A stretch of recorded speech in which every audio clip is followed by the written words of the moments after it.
thank you so much for coming. This is the last in our wellness series, and we're glad to have all of you here. I'm Heather Leffler. I'm the minister here at Stone and at Rockwood United. And I'm going to do a couple things to get started, and then Tammy is going to introduce our guests. So on special occasions, we begin with a land acknowledgement, and we do it responsibly. You're welcome to respond with the dark text or just listen. And so the Creator, overflowing with love, breathed all of creation into being. God made people to care for the earth, God's creatures and judge. We acknowledge that the land on which we live, work, and worship today is the land traditionally cared for by the Anishinaabe, Attawadaren, Haudenosaunee, and Métis people. When our ancestors came, they invoked practices of land ownership that led to broken relationships. We acknowledge the enduring presence and deep traditional knowledge, laws, and philosophies of the Indigenous people with whom we share this land today. We long for reconciliation with our Indigenous siblings, so that together we can care for creation and share the land and Earth's resources as the Creator intended. So just a couple of things. We have a washroom right here and one at the bottom of the stairs. We're really casual in our churches. So if you need to get up and stretch or whatever to be comfortable, please do that. There's coffee and I think water at the back if you would need it. Decaf too. Decaf. Thanks, Sarah. And for the folks on Zoom, Lisa's going to mute you during the presentation, but when there's time for questions, you can either type them in or she'll let you open your mics at that point. So we're so glad to have you folks as well. And we're not having problems with bandwidth anymore, so that should be a good thing. And I'm going to turn it over to Tammy. Hello, everybody. Tammy online. Tonight we have us Constable Beth Hickey. Beth has been a member of the Wellington County OPP since April 2018. In November 2020, she took on the role of Youth Resiliency Officer to work directly with youth and community partners to improve the social, emotional, and mental health of the youth in Wellington County. Since then, she's been involved in presenting to schools and community groups on topics such as online safety and human trafficking. She is a mentor through the Bigs in Blue program with Big Brothers Big Sisters Centre Wellington, and looks forward to helping out with bike rodeo safety courses in the upcoming months.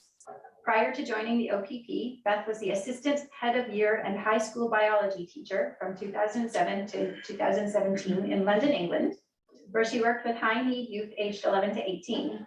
Beth obtained a Bachelor of Science in Science Education from the University of Kansas, where she attended on a rowing scholarship.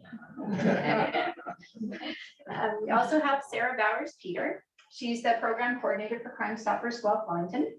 She sits on the Ontario Association of Crime Stoppers Board of Directors and chairs the Technology and Communications Committee. In 2019, she was named Coordinator of the Year by OACS, and in 2020, she was named the 2020 Paul D. Boudreau Coordinator of the Year, that's a mouthful, by Crime Stoppers International. While promoting Crime Stoppers Guelph Wellington, Sarah strongly believes in the importance of crime awareness and prevention and serves on a number of community organizations that support this work. I have had the pleasure of knowing Sarah since I was 14. I met her sister in high school, and I can attest to that Sarah has spent many years focusing on crime prevention while she tried to keep her sister and I on the straight. I will turn it over to them.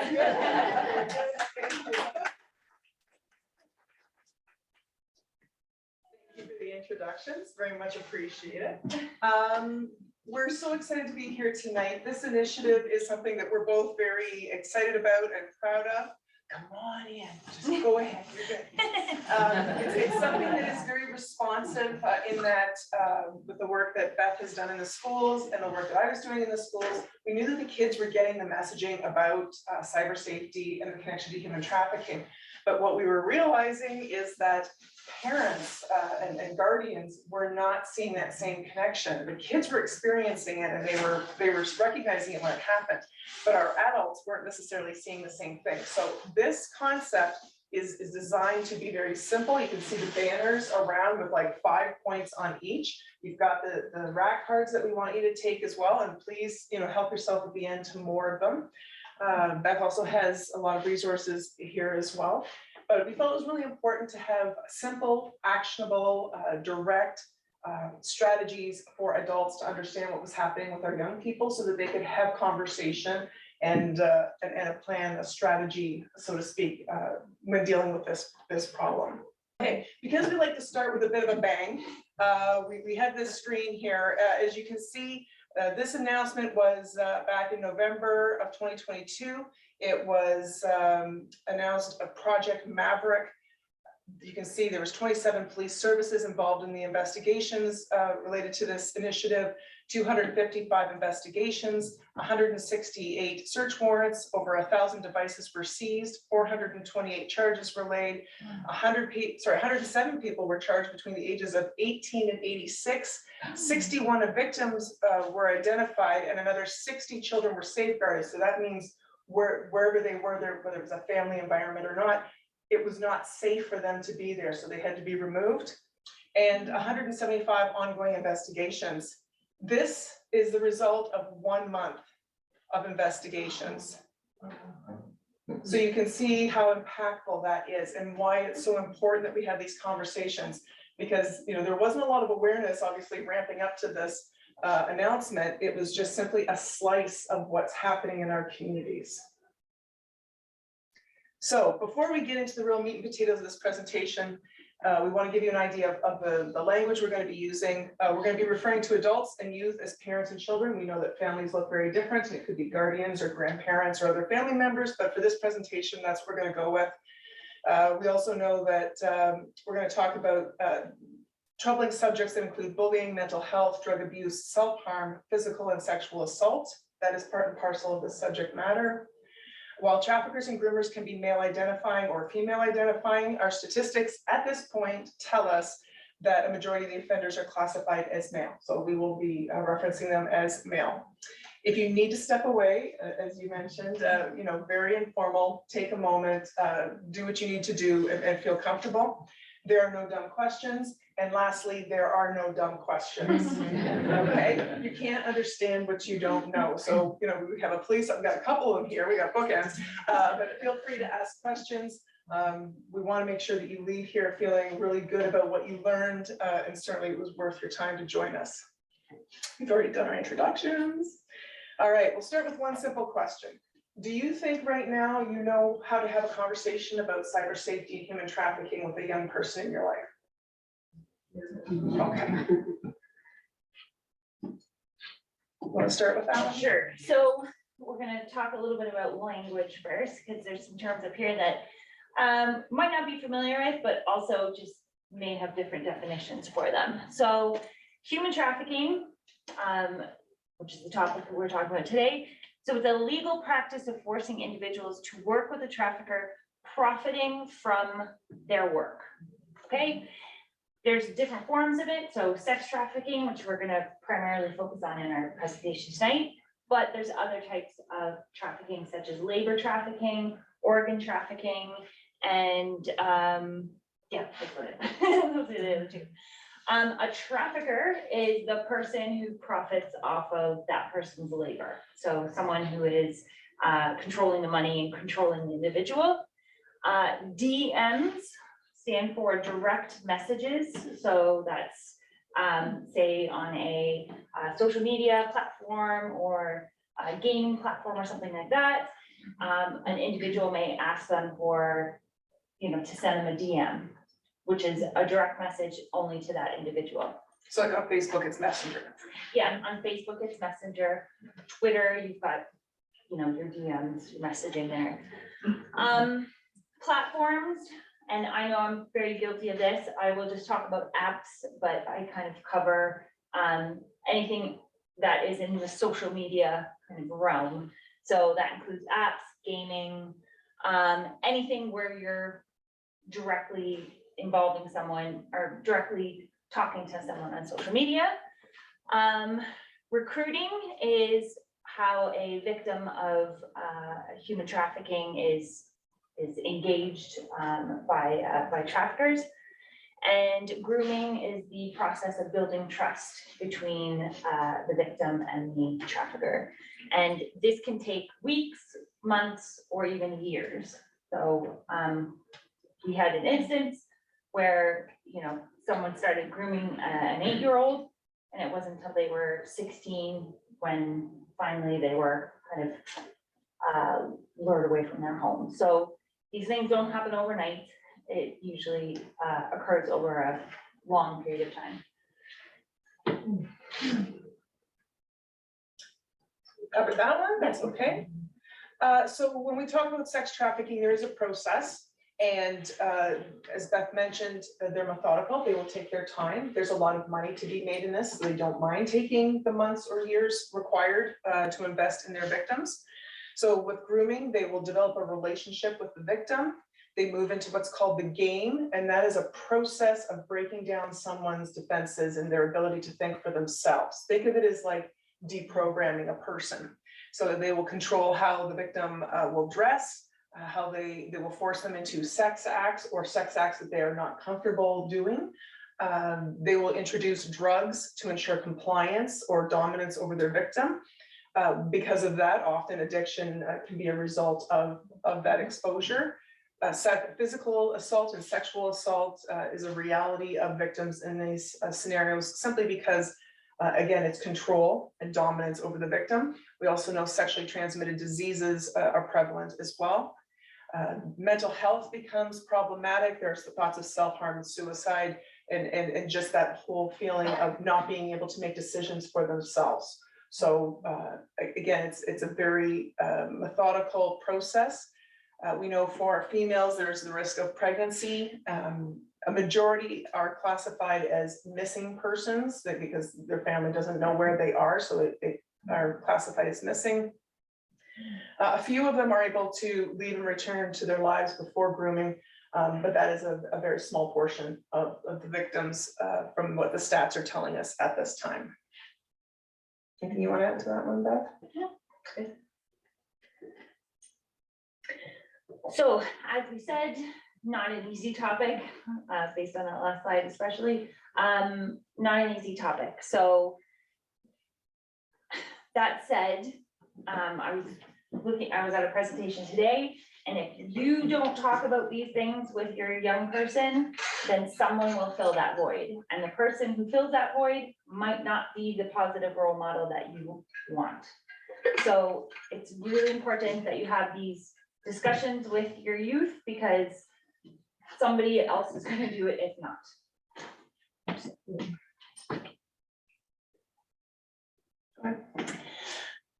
So how do we connect the two? Well, one, technology, social media, how it's just blown up. Pretty much every aspect of our life somehow is now online. Schooling, communicating with your family, friends, everything is pretty much all somehow connected to social media or online usage. Especially in the last few years with the pandemic, you know, kids being at home online more, and mainly unsupervised, because I mean, how are you supposed to supervise your kids for the whole 8 hours while they're in school? It's tricky.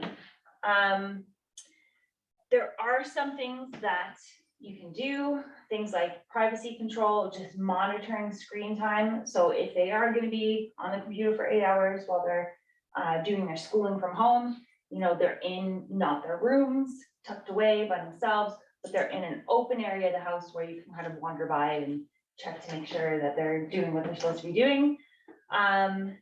Regularly checking their phones and devices. I know a lot of people are like, oh, that's an invasion of their privacy. But again, if you're not checking these things, someone else is getting in there and having these conversations and showing them things that maybe you don't agree with. So it's important that, you know, you talk to them about boundaries and privacy, but also that, you know, what you're doing is there to protect them and ultimately save their lives. And traffickers, online lures, all that kind of stuff, they're very advanced, and they have utilized technology as a way to speak to young people. and they're very good at what they do. And they're very good with technology. They're very good with, you know, how to chat to young people, how to connect with young people, but also things like digitally changing their faces and their appearance to make them look younger, so that a youth thinks that it's talking to, you know, another 12-year-old. I recently found out now you can change your AI can change your voice so you sound like someone else. So there's all kinds of fun things, right, that make it even more challenging for youth to navigate, but also parents as well. So all of these things kind of connect to ultimately human trafficking. So that grooming process, where they're building connections with young people, they're doing that through social media and apps and things like that that they're using. And I think to update the logic, there was a time when people say, you know, don't talk to strangers, or if you're going to go to your friend's house, or you're going to go directly to, you know, you're going to go see Beth, go directly to Beth's house, you know, don't talk to any strangers. Between kids aren't in parks. That's not how they socialize anymore. So the predators have gone where the kids are, which is online. That it just makes sense. It's how things have evolved. And even like, I remember growing up, like my mom, we would go to the mall. I asked a group of kids the other day, how many of you go to the mall to hang out? And like 2 kids maybe. So if they're hanging out now, they're doing that. They're playing a game, and they're playing a game with multiple people. Sometimes they know, like a lot of the times they know the people that they're playing with, if they're classmates, but increasingly it's people that they've met through the game that maybe they don't know. Okay, so we're going to move into the 5 tips on how to talk to your child about cyber safety and human trafficking, otherwise known as the second hardest conversation you're going to have with your child. All right, so we're going to talk about the first step being prevention, and that's before anything is a problem, before something hits the fan. You want to have an understanding of where your young person is with their social media usage. So what platforms are they using? You know, you don't have a problem yet, but you want to know what they're using. I actually had an email, I didn't tell you this, I had an email the other day from a friend of mine who's also through work, working on human trafficking awareness. And she says, have you heard of Omegle? Like, have I? Oh, yes, I have. We'll get into that later, but it's just that you need to be aware of the platforms before they become a problem, so that you know if it comes up in conversation, or if you see it on their device, it's like, oh, that's the one that Sarah and Beth told us about. So you want to make sure that you're engaging, and as Beth said, you know, have a look at the devices and make sure you know what they're actually using. Go ahead. And talk to them about what their favorite platform is. So we all know that if we tell a young person, don't do this, you're not allowed to do this, they're gonna find a workaround anyways. So it's important that if they're playing these games and they've got these apps, you know, some of the apps, if you just search them, you can find out whether they're 18 plus or 13 plus. Now, of course, those games don't actually have any like restrictions. So all I have to do is say that, yes, I'm 18, and you can download the app or the game or whatever it is. So it does come down to the onus of the parent or the child not lying about how old they are when they download the game. So it's important that, you know, you talk to them and ask them what kind of things that they're doing, what they're using, have them show you how the game works or how the social media works. And from that, you can kind of ask some questions about like, well, what does that do? And what does that do? And show me what that does. And that's kind of your insight into learning about this, because it's impossible. There's new things popping up every day. I threw something up on a presentation not too long ago in a classroom, and one of the kids was like, what's that? And I'm like, oh, I'm finally ahead of the curve on this one. I got a bit excited. But it changes daily. So the best thing to do is find out what they know already. Oh yeah, and privacy settings. That's what I forgot. Also, looking at privacy settings. So a lot, and there's a lot of information if you don't know, like where's a privacy setting, how do I find this out? There are a lot of amazing websites, the Canadian Centre for Child Protection, which we'll put up at the end. They actually have step-by-step processes of how to get onto, say, Discord and set your privacy settings. Because again, Discord, great, it's a great platform for kids, gamers talking to each other, but also a lot of grooming happening there. So there's ways to set privacy settings and location settings. Location settings on everything should be set to like nil or just, you know, the parents. So they're the only ones that you really want to be able to tell what the location is of your child. So those are the things you definitely have to look for. And again, there's a lot of really helpful websites out there that will help walk you through step by step how to look for privacy settings and set them to what you need them to be. And remember that even for yourselves, you pick on Facebook for this, but every time Facebook does an update, it will negate your settings. And it happened to me because I had posted on, or no, I commented on someone's post. It's not really post much anymore. And it was like, suddenly there's people that I don't know that are commenting, and I have my settings so that people can't see what I do or when I do it or anything. And it's like, well, how did that happen? And I went in, it's like, oh, and I remember there had been an update within the last couple of weeks. It's like, go back in, check them. Even if you think you've got them at a high setting, you know, maybe whenever you know there's an update or just a couple times a year, go in and have a look and make sure that people aren't seeing your stuff. Excuse me. Talk to your kids about who follows them and if they know them. Unfortunately, we have a culture, a society right now that for young people, their self-worth, their validation comes from the number of likes, comments, you know, and the comments that they get.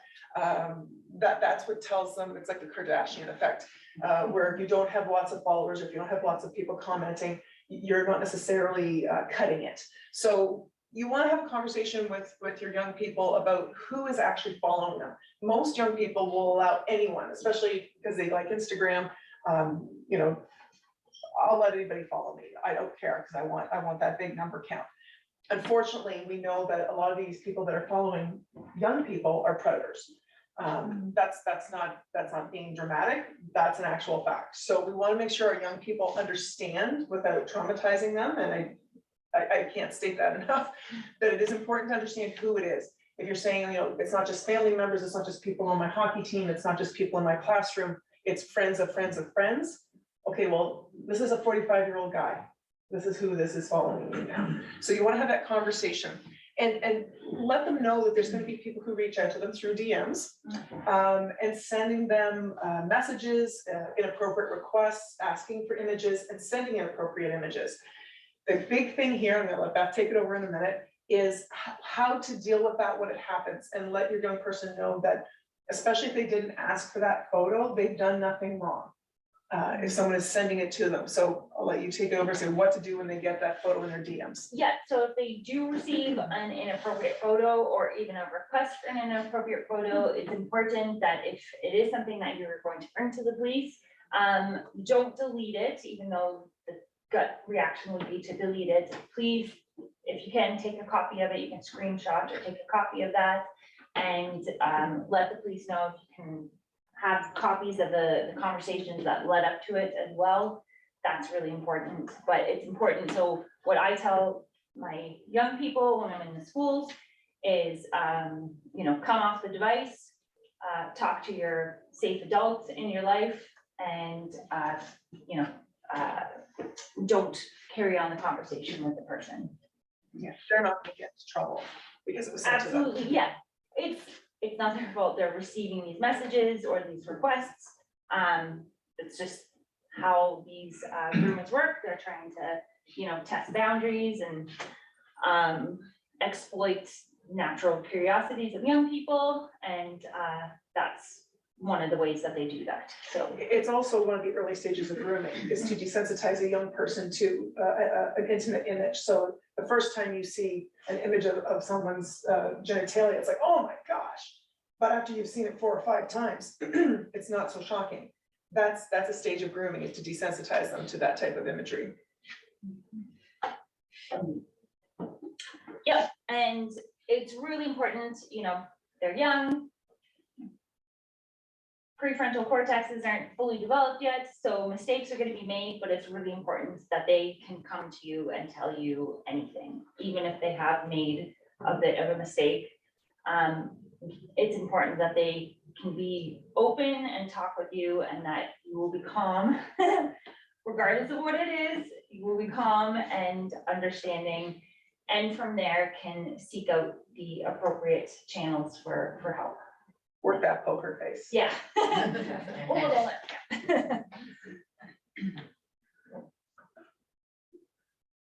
Sorry. My back, there we go. And tell them what you've learned here. So, you know, this is just, which sign is it? It's just, we've just covered this information here. So we're gonna go through each one of the topics, but we really think it's important to, when you are talking to your young people, let them know what you learned, because they're gonna understand, oh, you actually know what you're talking about now, and you understand and can relate to what they're experiencing. Because that's what that whole generational gap is like, you have no idea, right? You can't possibly know. Well, now you know. So make sure you tell them, hey, you know, went to this presentation, heard this stuff about DMs and people that talk to you online. You know, I wonder if that's happening to you, or if that's something you can tell me how you've experienced it. Dazzle them with your knowledge. Oh,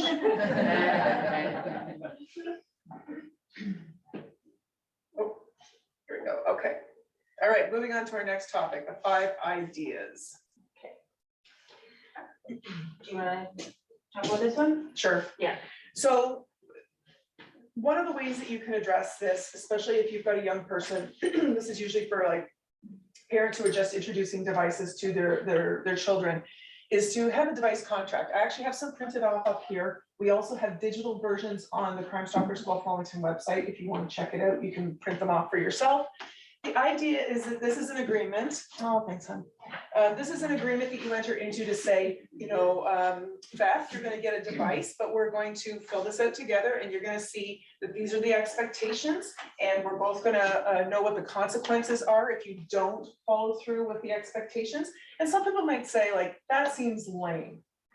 Well, you know what? If you've got a young person that has never understood what it's like to have a device, this is a great tool for accountability for parents and for youth, to be able to say, you got this device with the understanding that, you know, I would be able to have access to it. I could see what apps you're using. You know, you know that I will pay for the data because I agreed to cover those costs for your device. So it's very much a partnership where families can say, hey, we're all on the same page, literally. And we all agree that this is something that we can use to keep everybody understanding how to use technology safely. Anything you want to throw on that? Nope, that's perfect. Yep. Leading by example. So if you are the person who is sitting at, you know, in the evening scrolling through Facebook for, you know, 4.5 hours, you know, that might not be the best example that you're setting for your youth. So it's good to put your phone down, step away for a bit. And I know it's tricky. I'm the same way. But, you know, doing things like, you know, putting your phone down and having like kind of a non-device time. How would you respond to people online? We see a lot of, you know, trolling and messages that are very unkind and hateful being posted online, mostly by adults. So these are the kind of behaviors that you want to be, you know, how to deal with, you know, hateful messages and things like that. Talking about, you know, we don't respond back to that. We might, you know, reach out to the victim, make sure that they're okay, things like that, to model good online citizenship, essentially, because I think what kids are seeing online is just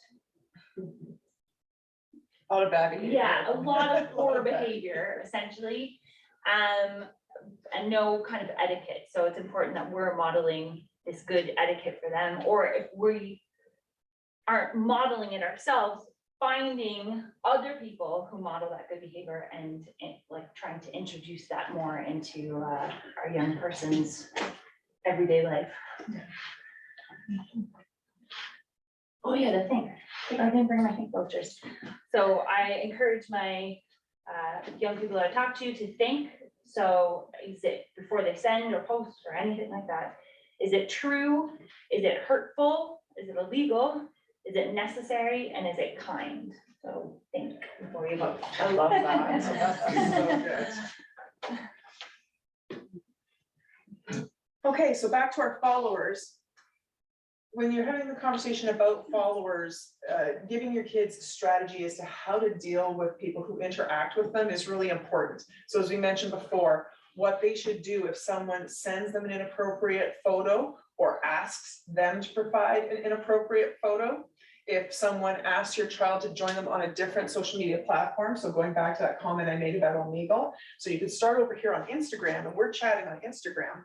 I'm the predator, and I'm going to say, hey, you know what? You should come over here. There's a really cool platform that I would love for you to try out. And I will try and extract her from Instagram and bring her over to one of the many problematic sites, specifically Omegle.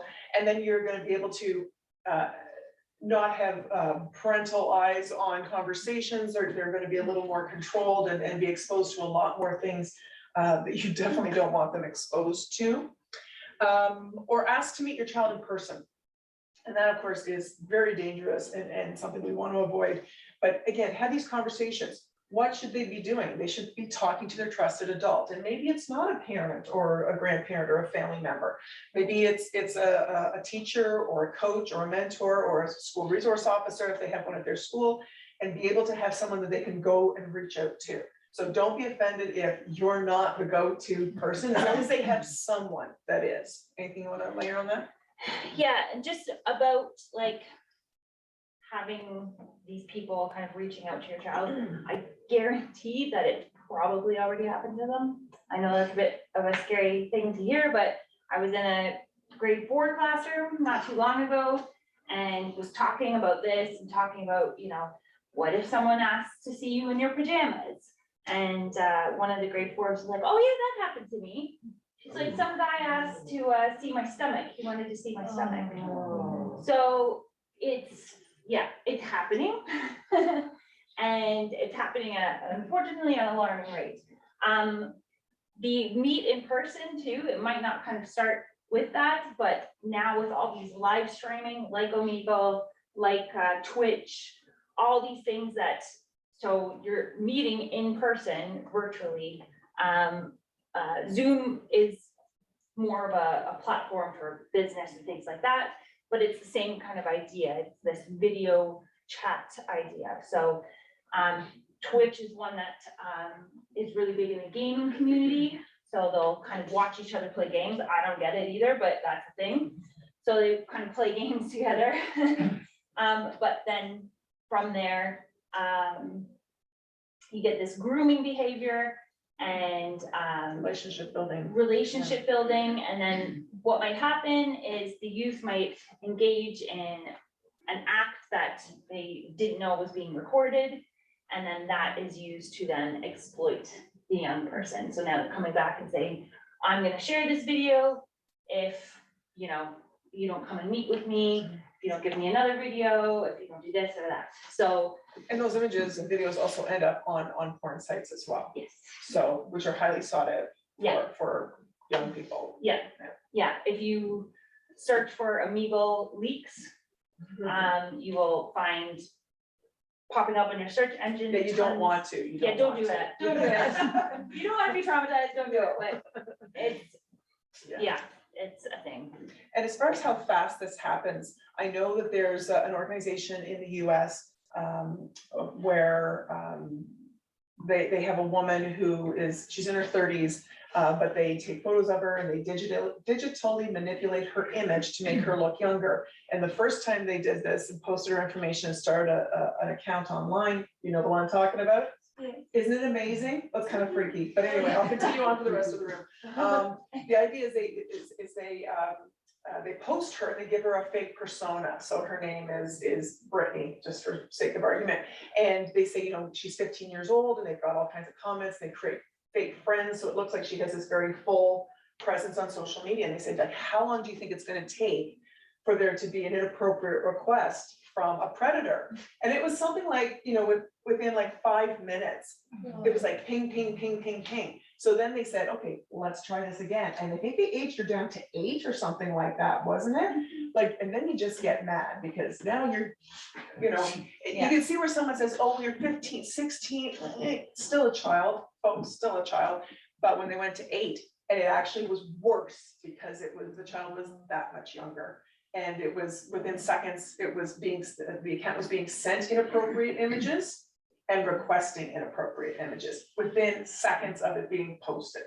So exactly what you said, Beth. Yeah. It's not a case of, could it be happening? If your young person has social media or online gaming, they have already been approached online. It's a fact. I was at, I'm sorry to go off on this one a little bit more, but, not again to traumatize anyone, but University of Alberta students, as part of our research in social media and youth, went on Omegle herself, which if you're not familiar with Omegle, don't worry about it. But what it is essentially, it's a live streaming talk with strangers. So you are using your video and up pops an individual somewhere in the world, and you can either carry on a conversation with them, or you can hit your space bar and it'll switch to someone else. Like a digital spin the bottle. Like a digital spin No, the bottle, really, that's yes. what it is. You don't know who you're gonna end You up have interacting no with. idea who you're Yeah. talking to, just whoever's online at that time. So a couple of people she spoke to, one was like a 12-year-old who was homeschooled and just happened to be on a break, and this was her interaction with the world, with using Omegle. The next one, there was a couple other ones, but the one that was most fascinating was she clicked on a gentleman. He was from Colorado. He asked her what she did, and she was very open. She said, I'm doing this for research. And he went on very eloquently to speak about how, he would be an excellent sugar daddy, and he does this for a lot of people. And he talked very openly about how he has no issues having sexual conversations with people, as boys or girls as young as 8 years old, and will have those conversations with people if they're willing and up to it. He has no problems doing that, and he was very eloquent, very well spoken. He had a very nice setup in his room that he was speaking from, but that's the reality of what's out there. So, again, lots of benefits to social media, but there are definitely some scary sides to it as well. We feel very strongly about this because, again, it's about having a dialogue and letting your young person know that you're aware of what's happening. So if you hear about human trafficking in the news, and it certainly has been in the news much more frequently than it was in the past, you want to just have a conversation with age-appropriate language.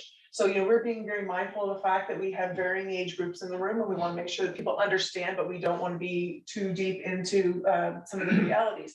You don't want to traumatize a young person with what they're living with every single day, but take it as an opportunity. Oh my gosh, charges related against somebody, human trafficking. Are you aware of that? Do you understand how that connects with the internet and things like that? It's sort of a natural jumping off point to be able to have a conversation around something that wouldn't normally come up over dinner or on the drive to a ball game or what have you, but it's certainly a good opportunity. Yeah, and now with it being rolled out in the curriculum, there is more of an opportunity, especially, when it pops up on the news, Stephen Lecce talking about it or whatever. That's a good thing to be like, oh, have you talked about this? Or I know they're rolling it out to certain like grade 7s and grade 11. So, if you have a young person not in one of those grades, you can kind of, oh, well, what do you think you're going to be learning about? What have you heard? And yeah, that kind of stuff. Yeah.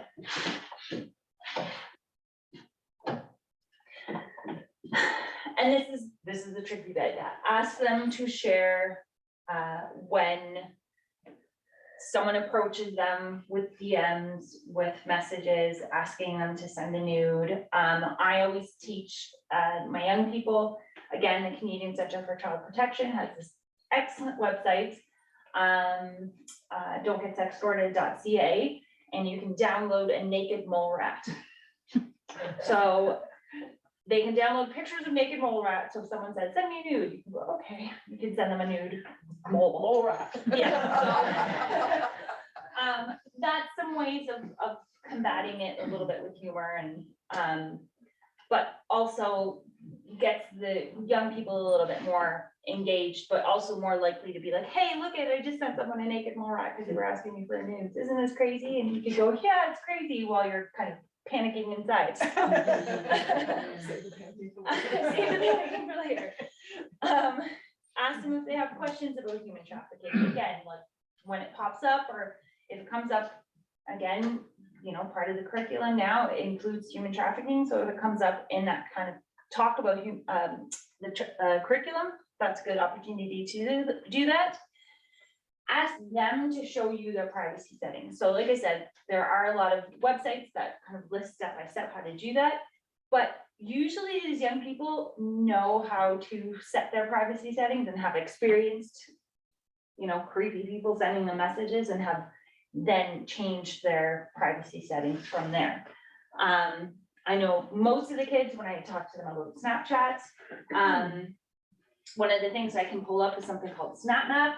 And essentially, if your snaps are public, so to anyone, I can pull them up and look at them.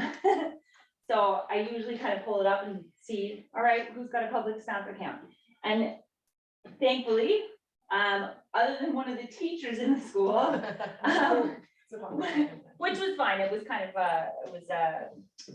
like a teacher page. None of the kids had public accounts, and they were kind of horrified at the idea of having a public account. So I was like, oh, good. And talk to them about their followers, you know, talk to them about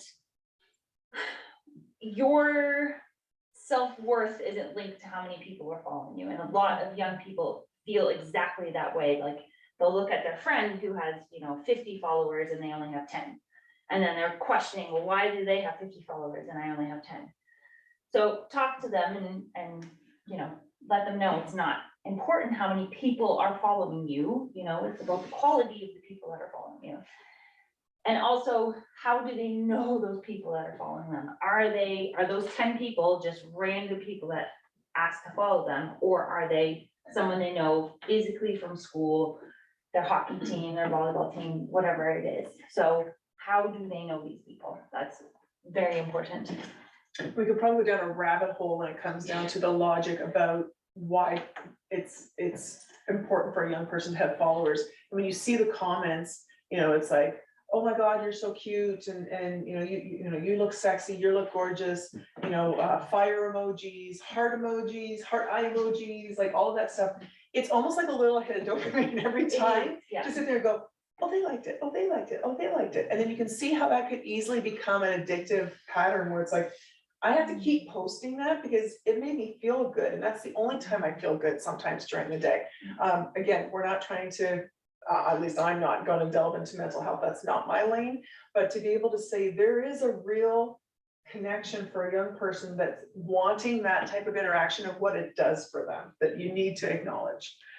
Excuse me. Okay, 5 signs that your child is being groomed.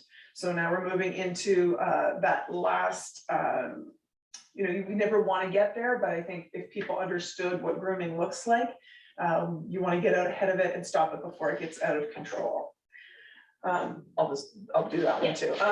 So a change in behavior, and I know this is tricky and you're gonna feel picked on, honey, I'm just telling you right now. So this is not about you, okay? I think if we all think back to when we were in that adolescent phase, we all know that there's a lot of change going on, whether it's hormonal, chemical, emotional, psychological, there's a lot of development change that happens. But some of these things that if you know your young person and can say, this is beyond normal behavior. This is a pattern that I've not seen before and I'm concerned about it. And to be honest, if it ends up being that it is mental health, it's not a bad thing to be paying attention to either. But we do know that there's a little bit of overlap when it comes to grooming for human trafficking and mental health. So specifically changes of behavior. So it could be how they dress. If you have someone that's normally a sporty spice and suddenly they've become someone who is wearing much more mature or provocative or just, whoa, you know, reactionary type clothing, that is something that you may want to just kind of keep an eye on. How they talk. We know that some young people that are groomed are exposed to pornography and have a whole new language, a whole new vocabulary that they are introduced to. So how they communicate could be changing, and their knowledge of things will change. A change in routine. One of the things that blew me away years ago when I first did the presentation for human trafficking that we offered through Crime Stoppers Guelph Wellington was that the Upper Grand District School Board, they like to vet all the information that you present to youth, which is a good thing. And they said, you're missing something here. You should probably add that their routine is a sign of trafficking. I'm like, do tell. And they said, we actually can tell which kids are at risk because they're not in school on Fridays, sometimes Thursdays, and they're not often in school on Mondays because they've been trafficked all weekend long and they've been removed or somewhere else and they're coming back. So they can still be trafficked while they're at home, but this is not a whole runaway situation. There are victims that are still at home with their families, or their families are trafficking them, to be honest, and they're still attending school. So a change in routine can be a tell as well. Someone who loses interest in school or sports activities, their normal things. Again, if you've got a kid that was always into sports and suddenly is not engaged in sports, not interested in doing the regular activities, that is something that you want to check into. And again, these could all be mental health related, but we also know there's that overlay with human trafficking. Do you want to add anything to that one? No, I think that's good. I think I cover All right. the other stuff, yeah. So things like change in health and hygiene. So loss of weight, more stressed out than usual, maybe more jumpy than usual because they're not sleeping. They might be working through the evenings. They might be, their sleep pattern might change. And I know teenagers, their sleep patterns are all over the place, but generally someone who's now sleeping during the day a lot more and awake more in the evenings, when traditionally they haven't been like that. Things like changes to hair and makeup. And I know we talk a lot about, hair and makeup in terms of women, young girls, but also males, like looking for things like, new shoes, like running shoes are just out of control expensive nowadays. So if they're walking around in a pair of really expensive new shoes, A, where did they get the money from for that? And B, who gave them those shoes, right? So looking for things like hair, nails, running shoes, clothing items, things like that, aren't traditionally maybe what they would normally wear or have or be able to afford. And also more kind of mature, and their friends also are more mature, which again ties back to the whole language. Their language is changing to not something you would normally hear from, say, a 15-year-old. Yeah. So with all these changes, could kind of change in their social circle. And again, this is challenging because, I know the friends that I had in elementary school, they changed when you get to high school. Sometimes your interests change. So again, we're not saying like hit the panic button if they change their friends. It could be that they're just figuring out who they are as a person as well. We're saying collectively, all these little things can add up, and to be aware of these changes. So for example, their former friends are gone, their newer friends, as Beth mentioned, are older, and these are not the type of friends that come around to hang, in the basement like their other friends would. These are friends that are going to try and remove the victim from their family, from their supports, from their friends, because that alienation is what allows them to dominate. So it's going to be a case of, I'm not going to go hang out at your folks' place. Why don't you come with us and we're going to go to a pool party, or I'm going to introduce you to some of my friends, which then becomes a whole new nightmare that the victim is exposed to.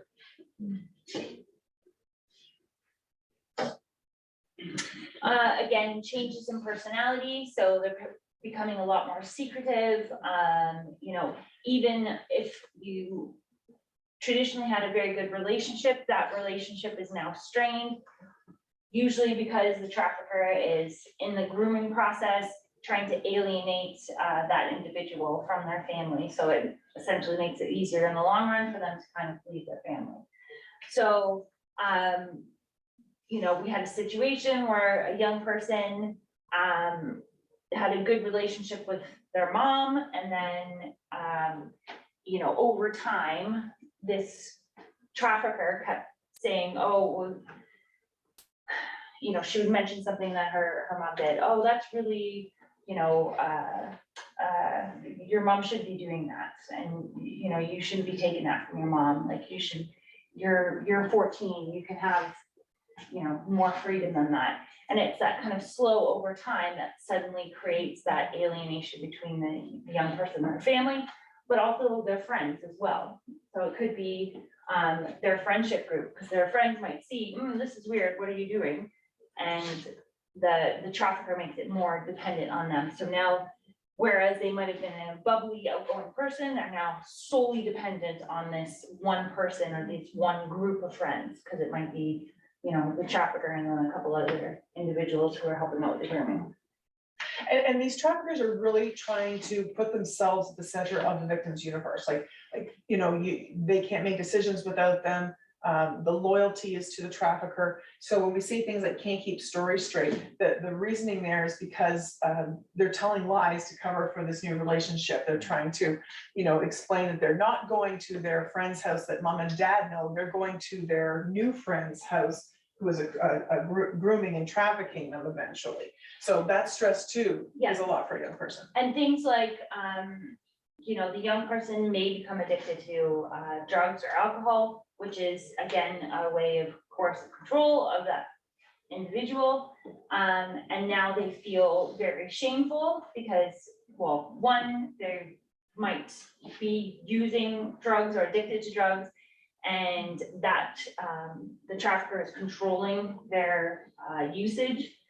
But also, you know, they've now gotten into this situation where, you know, to maybe get the drugs, they had to perform, again, a sex act that they normally wouldn't feel comfortable doing.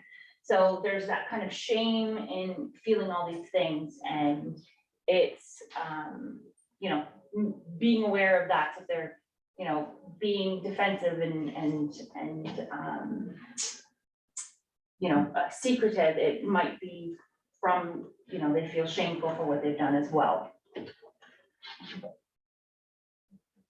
All right, so that a change in schedule, and again, this kind of goes to what I just mentioned about attending school. It could also be where they're meeting up with new friends, right? And not the old friends that they have established relationships with, or they could be gone for prolonged periods of time. And it could present like, you know, oh yeah, you know, it's a sleepover at, or, you know, my new friend Beth, that her parents say I can go to their cottage for the weekend. There is no cottage, there are no parents. You know, it's a trafficking situation. So, you know, doing your due diligence and trying to ask more questions and understand and meet people in person as many times as you can.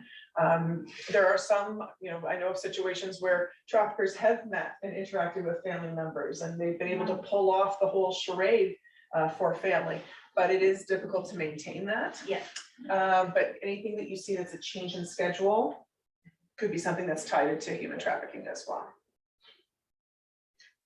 Okay, so now that you know what to look for, as that was light, wasn't it? Now that you know what to look for, we're going to talk about how to deal with this information. I apologize, that's not showing up as well as I hoped it would, but Yeah. this is a crime and we know we want to report it. And if you want to start off, Beth. Yeah. So again, I'm in an emergency situation, obviously 911 is your go-to.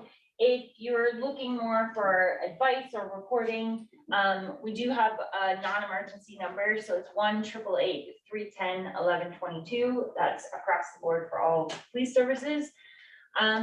Something that's important, again, if you can document by keeping any screenshots or anything like that to provide to police, which I know again is difficult to do, but it is helpful for us, especially things like usernames. Like even if you don't know who the person is, if you have usernames, that's what we can use to write our warrants and find out the information about the individual. And any interactions between the victim and the trafficker, that's kind of what we're looking for as evidence to base our case, to then write warrants and go down that route. But we're not asking anyone to investigate. Right. That's. Don't do that. Yeah, don't get on your young person's account and start, where can we meet next? And then go beat them, like, Yeah, do not take. that is a. That's what clear these suspicion. people. Yeah, we have these amazing units that do that already, and they have houses set up and they hide in the bush, literally, it's amazing. And they've got their weapons and everything, and it's great, and they go in and arrest the guy, and it's fantastic. So, yay, happy. Yeah, do not put yourself in danger. You guys don't do that yet. So, and that's where Crime Stoppers Guelph Wellington comes in as well, because as a community-based volunteer-run organization, we are actually an intermediary between the public and police. So we enjoy a marvelous relationship with our police partners. We know not everyone in the community does. For some people, they don't want to be involved in testifying in court or having a uniform or a cruiser attend their location. So for that reason, if you want to report any type of crime, I mean, we're talking about human trafficking today, but for any type of crime, you can contact us anonymously and confidentially. Crime Stoppers is protected by the Supreme Court of Canada with case law, so it is recognized. It isn't just something I get to say to people, it's legit. If your information leads to an arrest, you may be eligible for a cash reward of up to $2,000. It's how the program was developed. We also know that a lot of people say, it's not about the money, I just want to do the right thing, which restores your faith in humanity. I'm not going to lie. But what it comes down to is that there is a reward component there. And we'll get in, I'm not gonna get into that tonight, but, oh, yes, I forgot about this slide. Yes, so one of the things we're seeing a lot of is, kids being quite savvy about not posting pictures of themselves, but really over enthusiastic parents and grandparents going nuts and posting pictures of their child's first day at school with these little poster boards that has their name, what grade they're going into, what school they're attending, and all that stuff. And that Their is favorite just color, their favorite food, color, everything, yeah. And you might as well just be handing that over to a predator. Yeah, you're just giving them all this kind of ammunition. So as adults, we also have to practice a little bit of privacy settings and things like that, and make sure that, as excited as we are to share our young person's achievements, we're making sure we're doing it on a very private site. We don't have Facebook open to everybody, or we're not posting it on, your hockey team's page, and I don't know.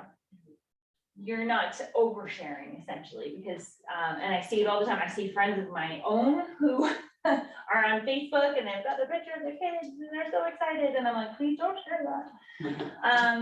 Because that's the reality. So,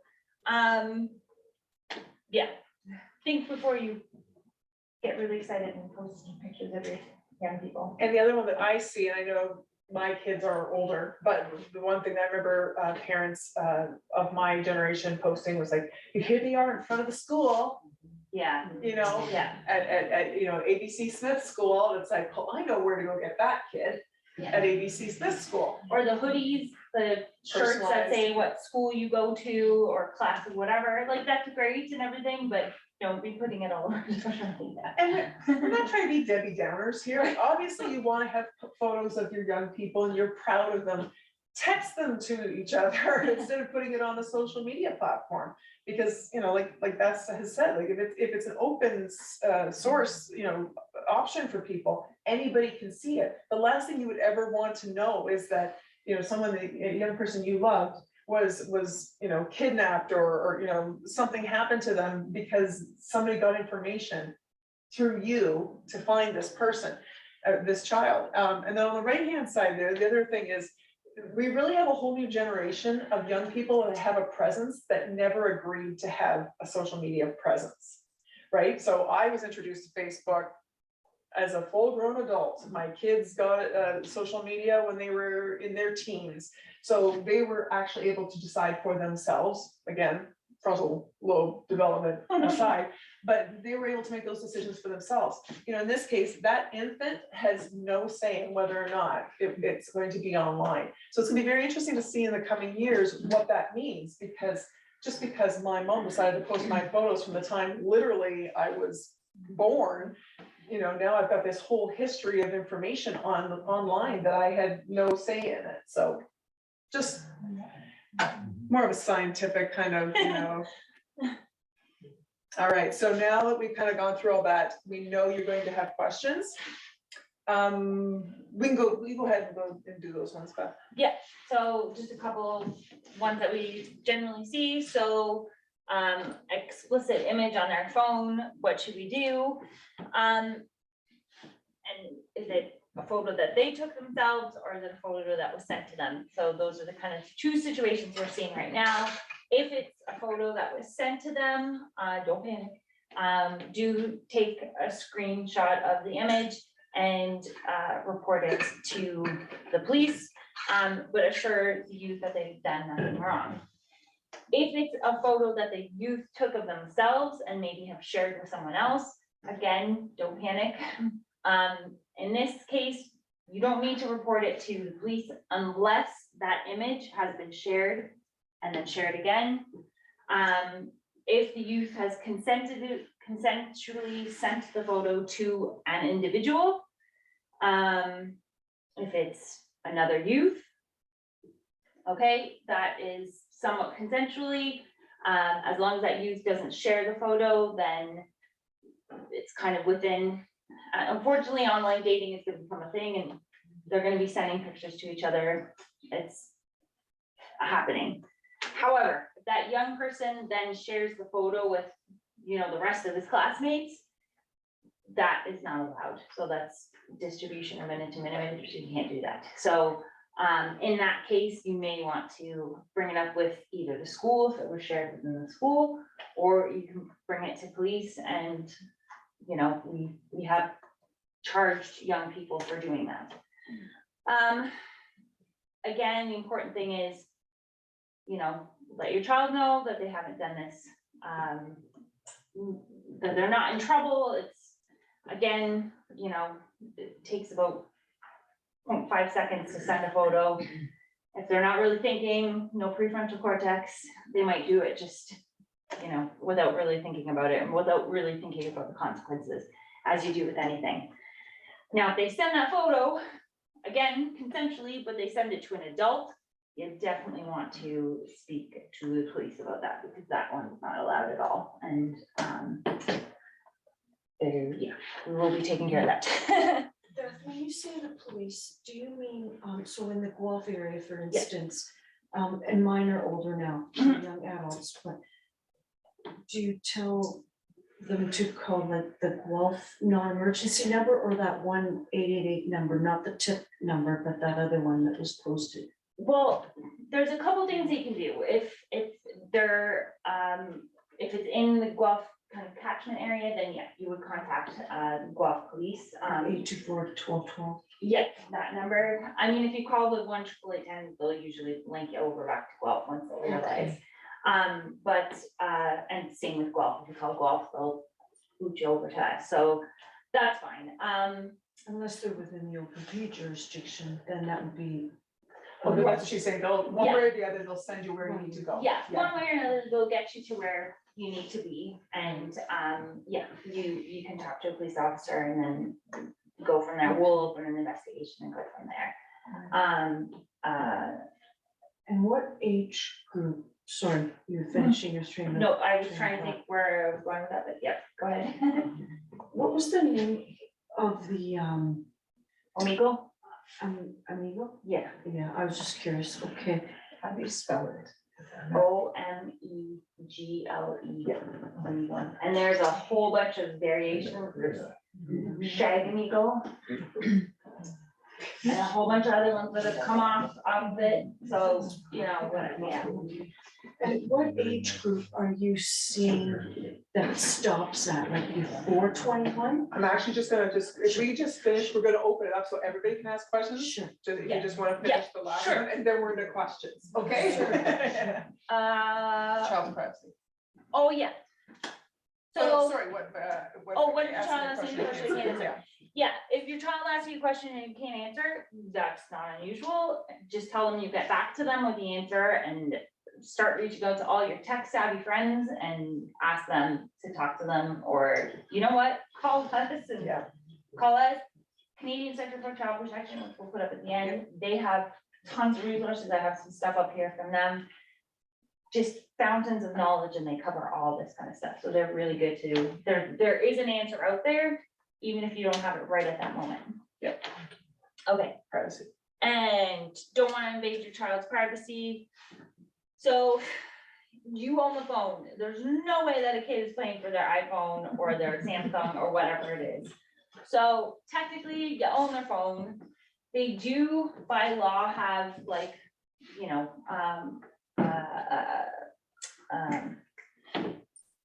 expectation of privacy, that's what I was looking for. However, you also have the right to, you know, go on their phone and be looking at photos and things like that. However, there are some things that young people can download. One's called Calculator Plus. It looks like a calculator app. And if you click on it, it opens up and it looks like a calculator. And if you enter your code, your 4-digit code or whatever it is, it opens up to a whole new file. So it's got photos in there, it's got other apps, it's got all kinds of stuff. So these are apps that actually hide things on your phone. So you can have a whole hidden cache of things on your phone that you would never know if you didn't click on this calculator app. So understanding, like looking at the phone, looking through images, and looking at all the apps, that should be a completely regular thing, and regulating what they're downloading.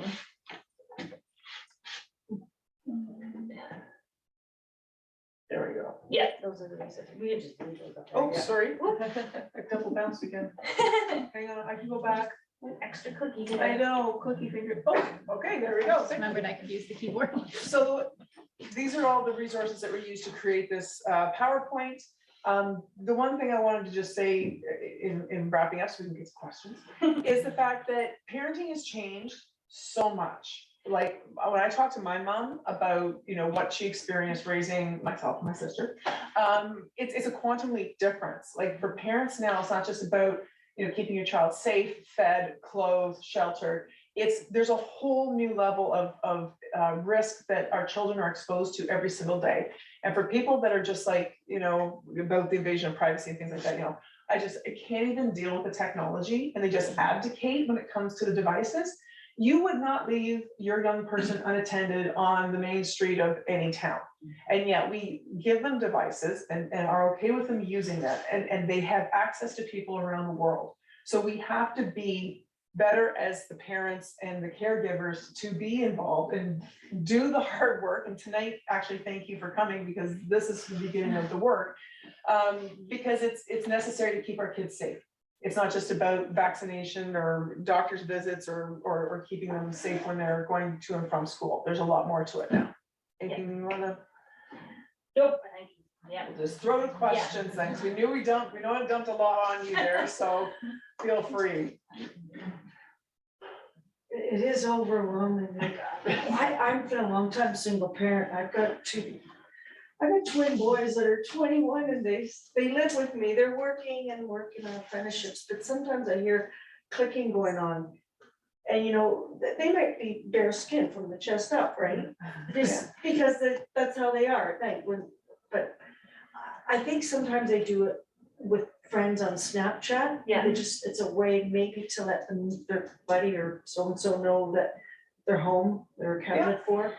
And I never did that. I didn't come into a phone until my 40s, right? I'm 60 now. And I do remember my daughters being on Messenger and stuff like that. And at one point, like, she wasn't even fully in high school, and there was quite an incident, you know, around getting the keyboard. I want you to get to bed. Yeah. You're gonna sleep. I think we mentioned at the beginning, Our young people should not have devices in a bedroom or a bathroom. They should always be in, and I know that stinks because it's so convenient to just, sit in bed and just scroll away. But it just leads to too many problems and too many opportunities for things to go wrong, right? So the minute you see a device going into a bathroom, it should be, do you know how disgusting a bathroom is when you flush the toilet, and debris flying everywhere, gross from that as much as you want. But that's really the opportunity, right? Yeah. So. Creating that opportunity is, and trying to eliminate it as much as possible. Yeah. And I want to talk about cybertip.ca. So in reporting, if you don't feel comfortable talking about, to the police, cybertip.ca is another online reporting tool that even young people can use if they don't feel comfortable talking to the adults in their lives. They can anonymously report on cybertip.ca, and then we receive, so the appropriate police agency receives those reports, and then we can investigate from there. But it's anonymous, so they don't have to leave their names or anything like that. But if they want to, talk about intimate images that are being shared around the schools, they can do that. I remember high school used to have like Facebook 101, and that was, back then, that was eye-opening for me. Yeah. And to have a conversation with youth about the privacy settings, even though I didn't have an account. Right. Yeah. But it was helpful. I hope they still do that today. Peers, values, influences, I think it was grade 7 and 8. Yes, yeah, they still do something like that. The issue is, like, if I usually have a whole bunch of apps up on the screen, and if I ask them how many of you have Facebook, which I have Facebook, I was like one of the first people on Facebook. I loved it. And I followed into it all these years. But 90% of the kids don't have Facebook anymore. Like, they just don't have it. There's all these other apps that they have instead. And I remember when Snapchat came out, I got it, and me and my rower friends, we used to use it to share food. Like, look at what I'm eating right now. And it has completely evolved since when I had it, and it was a simple, just, you communicate with your friends through images. And that has just multiplied, and that's how youth are communicating now, is through images and conversations and whatnot. I know the fraudsters, when acting Inspector Holmes, you're talking about fraud prevention, it's not always easy to catch the fraudsters. Is it easier to catch the traffickers? So we do have like a full-time dedicated unit that is just, that's what they do. So we do have that, and we do have a good success rate. However, in some of the, so not so much human trafficking side, but when we do have more extortion, a lot of those are similar to our other frauds overseas, and that's where things get a little bit trickier when you're dealing with multiple agencies and governments and things like that. In terms of our local human trafficking, we have good success in finding the traffickers. However, the conviction rate is tricky because you need to have a victim. And if the person doesn't see themselves as a victim, for example, that's my boyfriend, I am doing this to make money for me and my boyfriend. So if they don't see themselves as a victim, the Crown is gonna go, we're not gonna take care. So that is obviously a problem. And it does take time, and usually, again, these victims are programmed by the trafficker to, you're a criminal, you do drugs, you can't go to the police because they're just gonna arrest you and whatnot. So they've already been programmed to be afraid of police and not want to come forward and talk to us. So they say it takes 4 times for a victim to have 4 contacts with police before they finally will open up to a police officer. So, and that could be span of 10 years. So, Oh, and there's the story that Liz, a friend of ours, Elizabeth Kent, who's the executive director of Victim Services Wellington. We did our human trafficking in Wellington County initiative last year. And the first time, I actually have to set the whole table with this. We were invited to come to Wellington County Council and present on this. It was very exciting because actually I think it was our first in-person presentation. Like, because, you know, the 6 feet, the mask, the whole thing. So we were actually in person with Wellington County Council, and in the presentation that we did with OPP, Crime Stoppers and Victim Services, we each took a section of the messaging. Liz, of course, speaks to her work with victims. I can't say enough good stuff. We would be here all night. But she was speaking very eloquently about what happens to the victims of human trafficking. And I created the PowerPoint, and I think I know what she wants to say, and then she just says something over here that's not on the screen. She went completely off script, and she challenged Wellington County Council, and she said, the people say, you know, why aren't there more charges? You know, why aren't there more arrests and charges? As Beth has said, the victim plays a key part of the whole judicial process.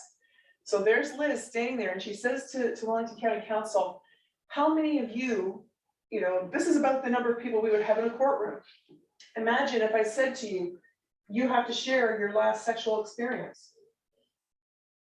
Good or bad. Nobody wants to talk about that, but we're asking someone who's been victimized to share over and over and over again their deepest trauma, their lowest moments, and it's to the police officer, it's discussion with the Crown, it's going to be done in open court, it's, you know, it's a lot to ask, especially the young person. and then you're gonna have a defense attorney pick it apart. everything that you say. So I think we can say, like, even though what we said was really impactful that day, Liz won. Because nobody else that challenged Liz on her comment of sharing their experiences. And we can laugh about it because we're never going to be in that position, we hope. But as a young person who has been, again, traumatized, raped, abused, you know, all kinds of horrific things, you never want to imagine that could happen to you, but that's the way our system is structured right now. So we got to work on that. That's a whole separate conversation. Imagine the benefit and the healing Yeah, that they can forward into the future, knowing that there's help even one person. Yeah. Make a difference. yeah. It's huge. So I know we've kind of done a lot of talking. If there's any questions you have, looks like we're setting up for some stuff at the back. If you'd rather talk to us, you know, in a more formal or a more casual setting, we're going to be here for a couple minutes. We'd be happy to speak with you. Okay. Tammy has it. Oh, Tammy has Oh, Tammy has it. Coming tonight. Oh my God. What is for? Okay. Sarah, so these are little baskets of local applesauce, honey, maple syrup, eggs, and pepperoni sticks from the farm and people of the congregation. So thank you so much for coming today.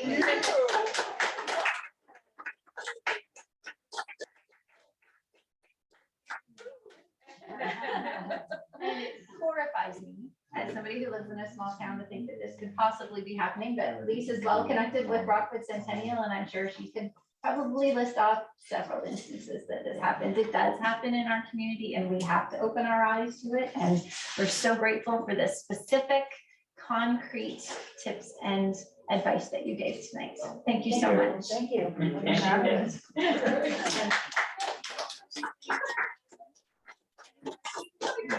Promote anymore. This is our last one. So But we're taking ideas for next time. We've had some awesome ones. It was on dementia tonight. We were decided it would be a really good one. I'm surprised she remembered. So this is something that we offer to our congregations in our community. There are recordings, so your great list of people to contact will be up on the Rockwood Stone YouTube channel. I might get the platform right. Got it. And we do have, you know, community groups that we work with, East Wellington Community Services, Missionary Outreach, Rural Women's Support Program, and others, Canadian Food Grains Bank. And if folks want to help us do that work. Our treasurer Bill is always glad to take e-transfers and things like that, but mostly we just want to help make a difference in our communities, and you folks have helped us to do that. Oh, thank you. This has been great. I appreciate it very much.